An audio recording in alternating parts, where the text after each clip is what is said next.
August 8-ാം തീയതിയിലെ UPSC civil service എക്സാമിന് relevant ആയിട്ടുള്ള കുറച്ച് ടോപ്പിക്കുകളാണ് നമ്മൾ ഡിസ്കസ് ചെയ്യാൻ വേണ്ടി പോകുന്നതായിട്ടുള്ളത്. അതിൽ ആദ്യത്തെ ടോപ്പിക് എന്ന് വെച്ചാൽ വിനേഷ് ഫോഗത്ത് എന്ന് പറയുന്ന നമ്മുടെ ഗുസ്തി താരം ഒളിമ്പിക്സിലെ ഡിസ്ക്വാളിഫൈഡ് ആയി എന്ന് പറഞ്ഞിട്ടുള്ള വാർത്തയാണ്. അപ്പോൾ ഈ ഒരു വാർത്ത വളരെയധികം സങ്കടത്തോടെയാണ് നമ്മൾ കേട്ടിട്ടുണ്ടായിരുന്നത്. അപ്പോൾ എന്താണ് ഒളിമ്പിക് ഈവൻറ്റിൽ നടന്നിട്ടുണ്ട് എന്നാണ് നമ്മൾ നോക്കാൻ വേണ്ടി പോകുന്നത്. അതായത് ഗുസ്തി എന്നൊക്കെ പറയുന്നത് വെച്ചാൽ വെയിറ്റ് ബേസ്ഡ് ആയിട്ടുള്ള മത്സരങ്ങളാണ്. അതായത് ഓരോ വെയിറ്റ് കാറ്റഗറിയിട്ടായിട്ടാണ് മത്സരങ്ങൾ നടക്കുന്നതായിട്ടുള്ളത്. അപ്പോൾ 48 കിലോയുടെ മത്സരമുണ്ട്, 50 കിലോയുടെ മത്സരമുണ്ട്, 53 കിലോയുടെ മത്സരമുണ്ട്. അപ്പോൾ ഇതിൻ്റെ കാറ്റഗറി എന്ന് വെച്ചാൽ ഈ ആളുടെ വെയിറ്റ് ഈ ഒരു പരിധിക്ക് കുറവായിരിക്കണം എന്നുള്ളതാണ്. അപ്പോൾ ഇതിൽ വിനേഷ് ഫോഗറ്റ് മത്സരിച്ചിട്ടുണ്ടായിരുന്നത് 50 കിലോഗ്രാം കാറ്റഗറിയിലായിരുന്നു. അപ്പോൾ ഈ ഒരു മത്സരത്തിന് മുന്നേ മത്സരത്തിന് ശേഷമൊക്കെ ഈ ഒരു വെയിറ്റ് മെഷർ ചെയ്യുന്ന ഒരു രീതിയുണ്ട്. അപ്പോൾ ഇത്തരത്തിൽ ഈ ഒരു ഫൈനൽ മത്സരത്തിന് മുന്നേ ഈ ഒരു വെയിറ്റ് മെഷർ ചെയ്യുന്ന സമയത്ത് 50 കിലോയേക്കാൾ 100 ഗ്രാം അധികമുണ്ടായി എന്നുള്ളത് കൊണ്ട് തന്നെ ഇവരെ മത്സരത്തിൽ നിന്നും ഡിസ്ക്വാളിഫൈ ചെയ്തു എന്നുള്ളതാണ് പറയുന്നതായിട്ടുള്ളത്. അപ്പോൾ ഫൈനൽ മത്സരമാണ്, ഡിസ്ക്വാളിഫൈ ചെയ്ത് കഴിഞ്ഞാൽ നമുക്ക് സിൽവർ കിട്ടില്ലേ എന്നുള്ളൊരു സംശയം ഉണ്ടാവും. പക്ഷേ ഇവരെ ഫുൾ ഗുസ്തി മത്സരത്തിൽ നിന്ന് ഡിസ്ക്വാളിഫൈ ചെയ്യുകയാണ്. അതായത് മൊത്തത്തിലുള്ള പൊസിഷൻ്റെ ഏറ്റവും ലാസ്റ്റ് പൊസിഷനിലേക്കാണ് പോയിട്ടുള്ളതെന്ന് ഓർത്ത് വെക്കുക. അപ്പോൾ ഇതിനെതിരെ അപ്പീലൊക്കെ നൽകിയിട്ടുണ്ട്. അതുമായി ബന്ധപ്പെട്ട വാർത്തകളും റിസൾട്ടുകളൊക്കെ പിന്നെ വരും. അപ്പോൾ ആക്ച്വലി നമ്മൾ മനസ്സിലാക്കുന്നത് എന്താണ് ഈ ഒരു വാർത്ത എന്നുള്ളതാണ്. അപ്പോൾ വിനേഷ് ഫോഗത്ത് എന്ന് പറയുന്ന അവരുടെ 3ാമത്തെ ഒളിമ്പിക്സ് ആയിരുന്നു. അവർ റെസ്ലറായിരുന്നു. 100 ഗ്രാം അധികമായതുകൊണ്ട് മൊത്തത്തിൽ ഡിസ്ക്വാളിഫൈഡ് ആയിട്ടുള്ളതാണ് എന്നുള്ളതാണ്. അപ്പോൾ ആക്ച്വലി 50 കിലോഗ്രാം കാറ്റഗറിയിലാണ് മത്സരിച്ചിട്ടുണ്ടായിരുന്നത്. അപ്പോൾ ആക്ച്വലി വിനേഷ് എന്ന് പറഞ്ഞാൽ 57 കിലോഗ്രാം വെയിറ്റ് ഉള്ള ഒരു വ്യക്തിയാണ്. ബട്ട് അവർ മത്സരത്തിന് വേണ്ടിയിട്ട് 50 കിലോയിലേക്ക് വെയിറ്റ് കുറക്കുകയാണ് ചെയ്തത്. അപ്പോൾ ഇവർ ഫൈനലിലേക്ക് വരുമ്പോൾ ലോക ചാമ്പ്യൻ ആയിട്ടുള്ള ഒളിമ്പിക് ചാമ്പ്യൻ ആയിട്ടുള്ള യു സുസാക്കീന ഓൾറെഡി സെമി ഫൈനലിൽ തോൽപ്പിച്ചിട്ടാണ് ഇവിടത്തേക്ക് വന്നിട്ടുള്ളതെന്ന് കൊണ്ട് തന്നെ വലിയ പ്രതീക്ഷയായിരുന്നു. ഗോൾഡ് മെഡൽ നേടുമെന്നുള്ള വലിയ പ്രതീക്ഷയായിരുന്നു വിനേഷ് ഫോഗത്തിൻ്റെ മുകളിൽ ഉണ്ടായിരുന്നത്.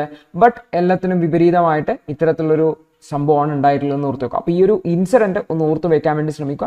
ഈ പേരൊന്ന് ഓർത്ത് വെക്കാൻ വേണ്ടി ശ്രമിക്കുക. ഇതിനെ സംബന്ധിച്ച് കൂടുതൽ വാർത്തകൾ വരും ദിവസങ്ങളിൽ വരും, നമ്മൾ ഡിസ്കസ് ചെയ്യുകയും ചെയ്യും. അടുത്തത് വഖഫ് ആക്റ്റുമായി ബന്ധപ്പെട്ടാണ്. വഖഫ് ആക്റ്റിൽ കുറച്ച് മാറ്റങ്ങൾ കൊണ്ടുവരുന്നതിന് വേണ്ടിയിട്ട് ബില്ല് കൊണ്ടുവന്നു എന്നാണ് പറയുന്നതായിട്ടുള്ളത്. അപ്പോൾ നമുക്ക് നോക്കാം എന്താണ് ഈ ഒരു ബില്ല്, എന്താണ് വഖഫ് ആക്ട്, എന്താണ് വഖഫ് ബോർഡ് എന്നൊക്കെ പറയുന്നത് എന്താണെന്ന് നോക്കാം.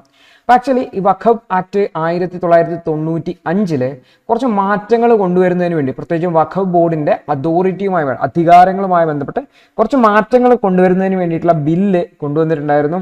അതായത് വഖഫ് ബോർഡ് തന്നെ അവരുടെ ഒരു പ്രോപ്പർട്ടിയെ അവരുടെ പ്രോപ്പർട്ടി ആയിട്ട് പ്രഖ്യാപിക്കാനുള്ള അധികാരം ഉണ്ടാവും. അപ്പോൾ ഇതിൽ കുറച്ച് മാറ്റങ്ങൾ കൊണ്ടുവന്ന് വെച്ചാൽ ഒരു മാറ്റം എന്ന് പറഞ്ഞു കഴിഞ്ഞാൽ ഇതിൽ 2 മുസ്ലിം വിമൻസിനെ കൂടി, അതായത് വഖഫ് ബോർഡ് എന്ന് പറഞ്ഞാൽ പ്രധാനമായിട്ടും മുസ്ലിം കമ്മ്യൂണിറ്റിയുമായി ബന്ധപ്പെട്ടുള്ള ഒരു ബോഡിയാണെന്ന് ഓർത്തുക. നമ്മൾ കൂടുതലായിട്ട് മനസ്സിലാക്കും ഈ ഒരു വാർത്തയിൽ തന്നെ എന്താണ് വഖഫ് ബോർഡ് എന്ന്.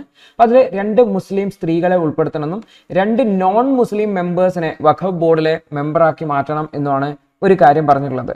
അതുപോലെ തന്നെ ഇവിടെ ഒരു ആർബിട്രേറ്റർ ആയിട്ട് ഒരു ഡിസ്ട്രിക്ട് കളക്ടറെ ആർബിട്രേറ്ററായിട്ട് ചുമതലപ്പെടുത്തിയിട്ടുണ്ട്. അതായത് ഒരു പ്രോപ്പർട്ടി അത് വഖഫ് പ്രോപ്പർട്ടി ആണോ അല്ല ഗവൺമെന്റ് ലാൻഡ് ആണോ, ഏതെങ്കിലും ഒരു പ്രോപ്പർട്ടിനെ അത് വഖഫ് പ്രോപ്പർട്ടി എന്ന് ഇവർ പറയുന്നുണ്ടെങ്കിലും ചിലപ്പോൾ അത് ഗവൺമെന്റ് ലാൻഡ് ആവാം. അപ്പോൾ അത് വഖഫ് പ്രോപ്പർട്ടി ആണോ ഗവൺമെന്റ് ലാൻഡ് ആണോ എന്നുള്ള വിഷയത്തിൽ ആർബിട്രേറ്ററായിട്ട് ഡിസ്ട്രിക്ട് കളക്ടറെ തീരുമാനിച്ചിട്ടുണ്ട്.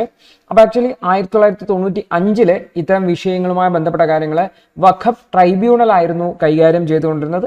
ഇവിടെ ഈ ഒരു പുതിയ ബില്ലിൽ ഈ ഒരു അധികാരം ജില്ലാ കളക്ടറിലേക്ക് നൽകുകയാണ് ചെയ്തതെന്ന് ഓർത്തുക.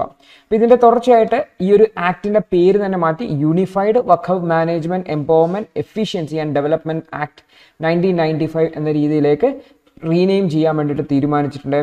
അതുപോലെ തന്നെ ഒരു വഖഫ് ബോർഡും വഖഫും ക്രിയേറ്റ് ചെയ്യാൻ പറ്റില്ല വിത്തൗട്ട് എ വഖഫ് ഡീഡ്, ഒരു വഖഫ് എഗ്രിമെന്റ് ഇല്ലാതെ ഇത്തരത്തിലുള്ള ഒരു വഖഫിനെ ക്രിയേറ്റ് ചെയ്യാൻ പറ്റില്ല എന്നും നമുക്ക് പറയാൻ പറ്റും. അപ്പോൾ ആക്ച്വലി ഓർത്ത് വെക്കേണ്ട കാര്യം, ഇസ്ലാമിക് ലോ പ്രകാരം വഖഫ് ഡെഡിക്കേഷൻ എന്ന് പറഞ്ഞു കഴിഞ്ഞാൽ എയ്തർ റൈറ്റിങ്ങിലോ ഓറലിയോ ചെയ്യാൻ പറ്റും. എന്താ വഖഫ് ഡെഡിക്കേഷൻ എന്ന് പറഞ്ഞാൽ, അതായത് ഏതൊരു വ്യക്തിക്കും അവരുടെ ഭൂമിയെ പള്ളിയുടെ ഭൂമിയായിട്ട് അല്ലെങ്കിൽ വഖഫ് ബോർഡിന്റെ ഭൂമിയായിട്ട് നൽകാൻ വേണ്ടി പറ്റും. അപ്പോൾ ഇത്തരത്തിലുള്ള ഡെഡിക്കേറ്റ് ചെയ്യുന്നത് ഒന്നുകിൽ റൈറ്റിങ്ങിലോ അല്ലെങ്കിൽ ഓറലോ ആയിട്ട് നൽകണം എന്നുള്ളതാണ് ഈ ഒരു ഇസ്ലാമിക് ലോ പറയുന്നതായിട്ടുള്ളത്. ബട്ട് ഈ ഒരു നിയമപ്രകാരം അത് ഡീഡ് എഗ്രിമെന്റ് പ്രകാരം തന്നെ നൽകേണ്ടതായിട്ടുണ്ട് എന്നുള്ളതാണ് പറയുന്നതായിട്ടുള്ളത്. അപ്പോൾ നമ്മൾ നോക്കാം എന്താണ് ഈ ഒരു വഖഫ് ആക്ട് 1995 എന്നുള്ളത്. വഖഫ് എന്ന് പറയുന്നതായിട്ടുള്ളത്, അതായത് ഈ ഒരു ഇസ്ലാമിൻ്റെ അല്ലെങ്കിൽ ഫോളോവേഴ്സിൻ്റെ ഇസ്ലാം ആയിട്ടുള്ള ആൾക്കാർ അവരുടെ ലാൻഡ് പള്ളിക്കും മറ്റുമൊക്കെ ആയിട്ട് ഡൊണേറ്റ് ചെയ്യും. നമ്മൾ പള്ളിയുടെ ലാൻഡ് എന്നൊക്കെ പറയുന്ന പോലെ. അപ്പോൾ ഇത്തരത്തിലുള്ള പ്രോപ്പർട്ടിയെയാണ് ഇങ്ങനെ ആൾക്കാർ സംഭാവന ചെയ്ത് ലഭിക്കുന്ന പ്രോപ്പർട്ടിയാണ് വഖഫ് ലാൻഡ് എന്ന് വിളിക്കുന്നത്. അത് ഈ ഒരു മുസ്ലിം കമ്മ്യൂണിറ്റിയുടെ മെമ്പേഴ്സ് മാനേജ് ചെയ്യുന്ന രീതിയിലുള്ള ലാൻഡ് ആണെന്ന് പറയാൻ പറ്റും. ഇപ്പം ഇന്ന് ഇന്ത്യയിൽ നോക്കിക്കഴിഞ്ഞാൽ വഖഫ് ബോർഡിൻ്റെ കീഴിൽ ഏകദേശം 8.7 ലക്ഷം പ്രോപ്പർട്ടീസ് ഉണ്ട്, 9.4 ലക്ഷം ഏക്കർ സ്ഥലമുണ്ട്. ഇതിൻ്റെ മൂല്യം നോക്കിക്കഴിഞ്ഞാൽ 1.2 ലക്ഷം കോടി ആസ്തിയുള്ള സ്ഥലം വഖഫ് ബോർഡിൻ്റെ കീഴിലുണ്ട് എന്ന് ഓർത്തുക.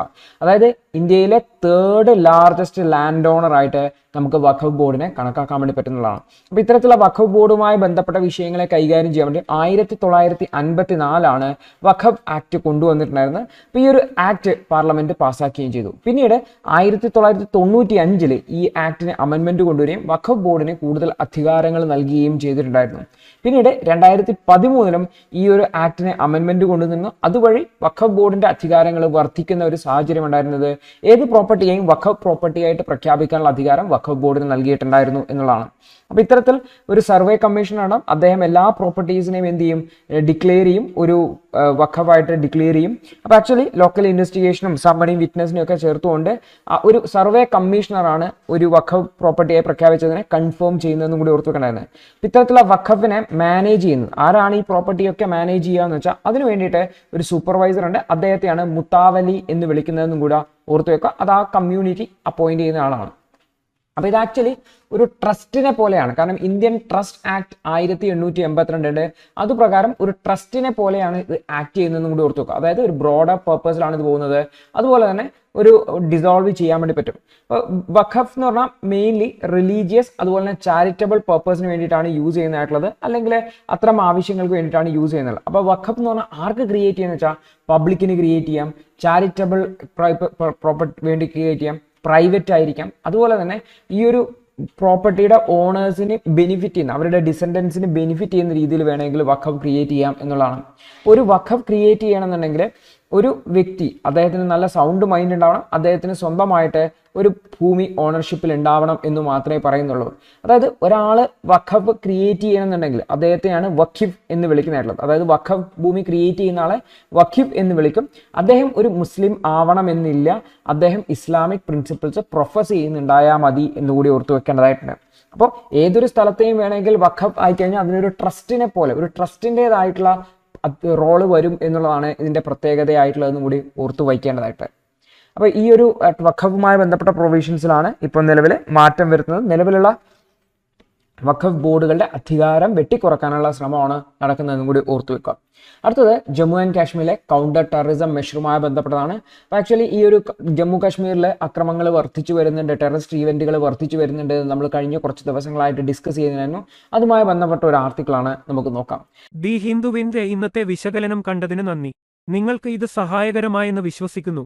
ഇന്നത്തെ ബാക്കിയുള്ള വാർത്തകളുടെ വിശകലനത്തിനു വേണ്ടി ഞങ്ങളുടെ ന്യൂസ് അനാലിസിസ് ക്ലാസ്സിൽ ജോയിൻ ചെയ്ത് പഠിക്കാവുന്നതാണ്.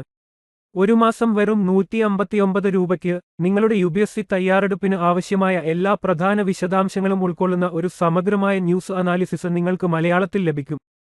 കൂടാതെ സിവിൽ സർവീസിനു വേണ്ടിയുള്ള ജനറൽ സ്റ്റഡീസ് ക്ലാസുകൾ കൂടി മലയാളത്തിൽ മനസ്സിലാക്കി പഠിക്കാൻ ഞങ്ങളുടെ ലേണേഴ്സ് അൺലിമിറ്റഡ് ക്ലാസ്സിൽ ജോയിൻ ചെയ്യാം. മാസം വെറും 1500 രൂപയ്ക്ക്.